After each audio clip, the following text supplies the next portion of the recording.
Hello friends, this is Panjwani again. Friends, आज मैं आपको बताऊंगा कि जेंगो में हम पेजिनेशन कैसे कर सकते हैं। अब पेजिनेशन होता क्या है? पेजिनेशन मतलब जैसे आप यहाँ पे देखेंगे, मैं होम पेज पे जाता हूँ तो हर पेज पे मैंने दो पोस्ट यहाँ पे डिस्प्ले किए हैं। न्यूज़ पोर्टल का ये प्रोजेक्ट है और यहाँ पे अभी मैंने 5 इस तरीके के पोस्ट इंसर्ट किए हैं। वो 5 पोस्ट सर्च होके आ रहे हैं। अब हो सकता है 100 पोस्ट हो जाएं, 200 पोस्ट हो जाएं, 1000 हो जाएं। तो एक ही पेज पे अगर आएगा तो ये पेज का जो हाइट है वो तो काफ़ी ज़्यादा इंक्रीज़ हो जाएगा। ठीक है, तो हम चाहते हैं कि एक पेज पे कुछ पार्टिकुलर रिज़ल्ट दिखाई दें। ठीक है, 2 रिकॉर्ड्स आ रहे हैं, फिर दूसरे पेज पे बाकी 2 रिकॉर्ड्स आ गए, फिर तीसरे पेज पे बाकी 2 रिकॉर्ड्स आ गए। ठीक है, तो इसको हम बोलते हैं पेजिनेशन। ठीक है, कंटेंट के अकॉर्डिंग, रिजल्ट्स के अकॉर्डिंग यहाँ पे हमारे पास ये पेज नंबर्स आ जाएं। ठीक है, जैसे अभी मेरे पास 5 रिकॉर्ड्स हैं तो हर पेज पे 2 रिकॉर्ड मैंने शो किए हैं, तो अपने आप ये 1 2 3 3 पेज आ गए। ठीक है, लास्ट वाले में एक ही रिज़ल्ट आ रहा है, सॉरी 6 पोस्ट है मेरे पास, तो हर पेज में 2 2 आ गए। 5 भी होते तो भी यहाँ पे 1 2 3 होता, 4 होते तो यहाँ पे मेरे पास 1 2 होता, क्योंकि मैंने हर पेज पे 2 रिज़ल्ट को डिस्प्ले किया है। तो मैं ऐसा कैसे कर रहा हूँ, ये डायनामिक पेजिनेशन कैसे हो रहा है। ठीक है, और हर पेज पे 3 रिकॉर्ड कैसे आएंगे, 2 रिकॉर्ड कैसे आएंगे, तो ये मैं आपको पूरा बताता हूँ। तो मैं इसका कोड ओपन करता हूँ और सबसे पहले हम जाते हैं views.py के अंदर। तो views.py के अंदर आपको सबसे पहला वर्क, जब भी आपको पेजिनेशन करना है तो आपको एक इंपोर्ट स्टेटमेंट यहाँ पे लिखना पड़ेगा। From django.core.paginator import paginator empty page page not an integer. ठीक है, तो ये पेजिनेटर क्लास आप यूज़ करोगे, तो ये इंपोर्ट स्टेटमेंट आपको लिखना है। एंड यहाँ पे आप देख रहे हैं कि मेरे पास एक फंक्शन है, इसमें मैंने क्या किया है, न्यूज़ पोस्ट, ये मेरा एक मॉडल है न्यूज़ पोस्ट। ठीक है, इसके अंदर न्यूज़ की डिटेल है, मतलब एक टेबल है। अब आपका टेबल कोई भी हो सकता है, तो ये न्यूज़ पोस्ट अभी मेरे पास टेबल है, उसमें पोस्ट का टाइटल, कैटेगरी, डिटेल, इमेज, ये सारा डेटा रखा हुआ है। ठीक है, मतलब ये सारी फील्ड्स हैं, इसमें डेटा होगा। एंड तो मैंने क्या किया, इसमें से सारे डेटा को एक्सेस किया, यहाँ से पेजिनेशन का कोड स्टार्ट हो रहा है। ठीक है, ये मेरा दूसरा कंसेप्ट, मैंने दूसरा लॉजिक यूज़ किया है। ये आप देखो, पेजिनेशन के लिए मैंने ये कोड यूज़ किया है। तो यहाँ से आप कोड अगर देखेंगे तो ये पेजिनेटर का कोड है, तो इसमें मैंने पेजिनेटर लिखा और यहाँ पे मैंने लिखा news post dot objects dot all. ठीक है, तो न्यूज़ पोस्ट जो मेरा टेबल है उससे सारा डेटा एक्सेस करना है, लेकिन कितने के फॉर्म में करना है, एक पेज पे कितने रिज़ल्ट आपको चाहिए। तो एक पेज पे मुझे 2 रिज़ल्ट चाहिए, तो मैंने यहाँ पे 2 लिखा। जैसे अगर मैं यहाँ पे 3 लिखता हूँ, ठीक है, अभी आप देखेंगे तो यहाँ पे एक पेज पे आपको 2 रिज़ल्ट दिख रहे हैं। ठीक है, अब मैं वापस होम पे जाता हूँ एंड अभी एक बार रिफ़्रेश हो जाएगा। ठीक है, तो अब आप देखेंगे एक पेज पे कितने रिज़ल्ट हैं मेरे पास, 3 पोस्ट मुझे यहाँ पे दिख रहे हैं, क्योंकि मैंने यहाँ पे 3 लिख दिया। ओके, यहाँ मैंने 3 लिख दिया तो एक पेज पे 3 रिज़ल्ट आ रहे हैं। और आप देखोगे अगर एक पेज पे 3 रिज़ल्ट आ रहे हैं तो यहाँ पे भी क्या हो गया, 1 2 हो गया। पहले 1 2 3 था, 3 नंबर आ रहे थे मेरे पास यहाँ पे। ठीक है,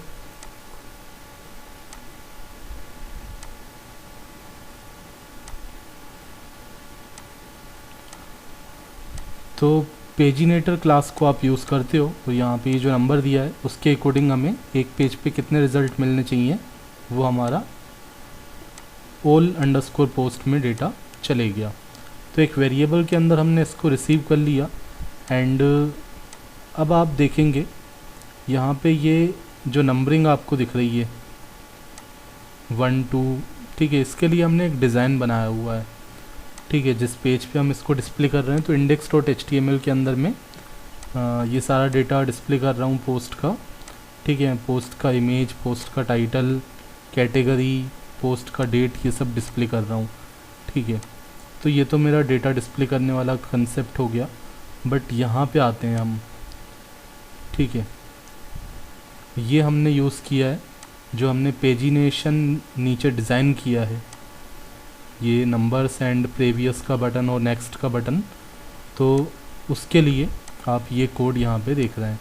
अब ये पेजिनेशन मतलब नंबर्स नीचे हमें तभी दिखने चाहिए जब कुछ डेटा हो आगे। ठीक है, जैसे एक ही रिकॉर्ड हो तो फिर तो वो एक पेज में आ ही जाएगा, मतलब आगे पेजेस की ज़रूरत ही नहीं है। ठीक है, तो उस केस में हमें ये नीचे नंबर्स, प्रीवियस का बटन, नेक्स्ट का बटन नहीं दिखाना है। ठीक है, तो इसीलिए मैंने कंडीशन यहाँ पे लगा दी। ठीक है, ये पोस्ट मैंने क्या लिखा है, ये मैं आपको यहाँ पे दिखाता हूँ। पोस्ट नाम का मेरा वेरिएबल है। ठीक है, तो उसको मैंने पास किया है, तो वही मैंने यहाँ पे चेक किया है। अगर डेटा हो तो ही हमें नीचे नंबरिंग दिखाना है। एंड अनऑर्डर्ड लिस्ट के अंदर ये हमने बूटस्ट्रैप की क्लास यूज़ कर ली पेजिनेशन, तो अपने आप ये इसका इस तरीके से डिज़ाइनिंग आ जाता है।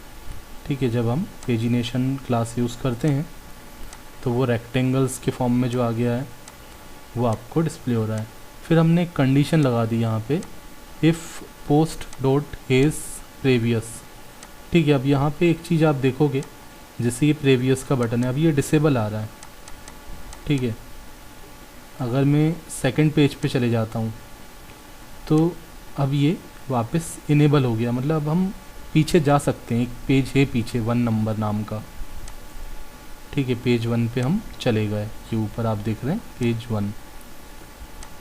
ठीक है, अब ये डिसेबल हो गया। तो ये कब डिसेबल करना है, कब इसको इनेबल करना है, तो उसके लिए हमने यहाँ पे कंडीशन लगाई है। हमने यहाँ पे लिखा हेज़ प्रीवियस, अगर प्रीवियस पेज है तो हमें लिंक को दिखाना है। ठीक है, और यहाँ पे हमने गेट वेरिएबल का यूज़ कर लिया है href में। हमने लिखा question mark page equal to post dot previous page number. ठीक है, मतलब इस पे जैसे आप देखोगे, अगर मैं 2 नंबर पेज पे हूँ तो ऊपर आपको क्या दिख रहा है, 2 दिख रहा है। ठीक है, हमारा गेट वेरिएबल है पेज नाम का, और ऊपर गेट वेरिएबल की वैल्यू क्या है, 2 है। एंड अब ये हम अगर 1 पे जाते हैं या इस पे जाते हैं तो ये हमें कहाँ लेके जा रहा है, आप यहाँ देखोगे नीचे, ये हमें 1 पे ले जाएगा। ठीक है, प्रीवियस पेज पे। हम अगर करेंट पेज हमारा 2 है तो वो प्रीवियस पेज पे, इसके पहले वाले पेज पे 1 पे ले जाएगा। ठीक है, और नेक्स्ट करेंगे तो आगे वाले पेज, मतलब 2 के बाद अगर 3 होगा तो वहाँ ले जाएगा, अगर नहीं होगा तो ये डिसेबल हो जाएगा। ठीक है, तो वही हमने चेक किया, अगर प्रीवियस पेज है तो लिंक को इनेबल रखना है, और गेट वेरिएबल पेज नाम का बना दिया, और उसमें प्रीवियस पेज का नंबर हमने दे दिया। एंड ये जो सिंबल आप देख रहे हैं, इसके लिए हमने ये जो प्रीवियस का सिंबल आपको मिल रहा है, ये 2 बार आपको एरो सिंबल दिख रहा है प्रीवियस का, इस तरीके से 2 बार नेक्स्ट का, नेक्स्ट के लिए भी 2 बार एरो का सिंबल है। तो उसके लिए मैंने ये कोड लिखा है $LAQUO। ठीक है, तो यहाँ पे हमने देख लिया, अगर प्रीवियस पेज है तो लिंक दिखाना है, अदरवाइज़ हमें उसको डिसेबल करके रखना है। एंड इफ कर दिया। ठीक है, इसी तरह नेक्स्ट वाले के लिए भी हमने किया है। ठीक है, जैसे नेक्स्ट वाला पेज अभी ये डिसेबल हो गया क्योंकि आगे कोई पेज नहीं है। ठीक है, तो कब इनेबल करना है, जब नेक्स्ट पेज होगा। ठीक है, हेज़ नेक्स्ट हमने लिखा, नेक्स्ट पेज होगा तो हमें लिंक दिखाना है। ठीक है, और यहाँ पे गेट वेरिएबल बना के हमने नेक्स्ट पेज का जो नंबर होगा, अभी अगर मैं 2 पेज पे हूँ तो आगे 3 पेज अगर अवेलेबल है तो यहाँ पे क्या पास हो जाएगा, 3 पास हो जाएगा। और मैं 3 पेज पे हूँ तो एक और पेज अगर अवेलेबल है नेक्स्ट पेज तो यहाँ पे 4 आ जाएगा। ठीक है, एंड अगर नेक्स्ट पेज नहीं है तो लिंक कैसा हो जाएगा, डिसेबल हो जाएगा। ठीक है, जैसा कि अभी आप देख रहे हैं ये डिसेबल हो चुका है, आगे कोई पेज नहीं है। ठीक है, तो ये वर्क आपको करना है। और यहाँ पे आप देखेंगे, अब यहाँ पे मैं लिखा रिक्वेस्ट डॉट गेट। ठीक है, तो ऊपर एक गेट वेरिएबल आप देख रहे हैं पेज नाम का। ठीक है, तो उसी से मैंने डेटा लिया, पेज नाम के वेरिएबल में जो भी डेटा होगा उसको पेज नाम के वेरिएबल में रिसीव कर लिया। मतलब पेज नाम का जो गेट वेरिएबल है उससे डेटा मिला और उसको एक वेरिएबल के अंदर रिसीव कर लिया। अब यहाँ पे ट्राई और एक्सेप्ट का यूज़ किया है क्योंकि इसमें एक्सेप्शन भी आ सकती है। ठीक है, जैसे यहाँ पे हमने लिखा ऑल पोस्ट, ये हमने ऑल पोस्ट के अंदर रिसीव कर लिया था, ऑल पोस्ट डॉट पेज। ठीक है, तो यहाँ पे हमने डेटा को रिसीव कर लिया पोस्ट के अंदर। ठीक है, उस करेंट पेज के जो रिकॉर्ड्स होंगे वो इसमें आ जाएंगे। एंड यहाँ पे एक एक्सेप्शन हमने यूज़ कर ली, पेज नॉट इन इंटीजर। अगर ये पेज नंबर जो है अगर इंटीजर ना हो, यहाँ पे कोई दूसरा डेटा हो, ए हो, जैसे मैंने कुछ अगर डाल के देखा तो यहाँ पहला पेज आ गया। अब ये इंटीजर नहीं है, फिर भी रिज़ल्ट तो मेरे पास आ रहा है, कोई इधर नहीं आ रही। तो ऐसा कैसे हुआ, मैंने यहाँ पे कंडीशन यहाँ पे एक्सेप्ट का यूज़ करके चेक कर लिया, अगर इंटीजर नहीं है तो मुझे कोई इधर ना आए, मुझे पहला पेज डिस्प्ले हो जाए। तो यहाँ पे मैंने लिखा पेज 1। पेज वन पे जितने भी रिकॉर्ड्स होंगे, 3 लिखा है तो 3 रिकॉर्ड्स हो सकते हैं, तो वो रिकॉर्ड्स मेरे पास इसमें आ जाएंगे। ठीक है, तो उस पार्टिकुलर पेज के अंदर जितने भी पोस्ट हैं वो सारे इस वेरिएबल में रिसीव हो रहे हैं। इसी तरह एम्प्टी पेज भी हमने चेक कर लिया। ठीक है, तो ये 2 हमने एक्सेप्शन यहाँ पे यूज़ कर ली।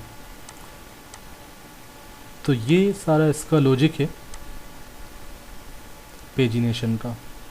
सो फ्रेंड्स, कॉन्सेप्ट्स क्लियर हुए होंगे। मिलते हैं नेक्स्ट वीडियो लेक्चर में। Thanks for watching.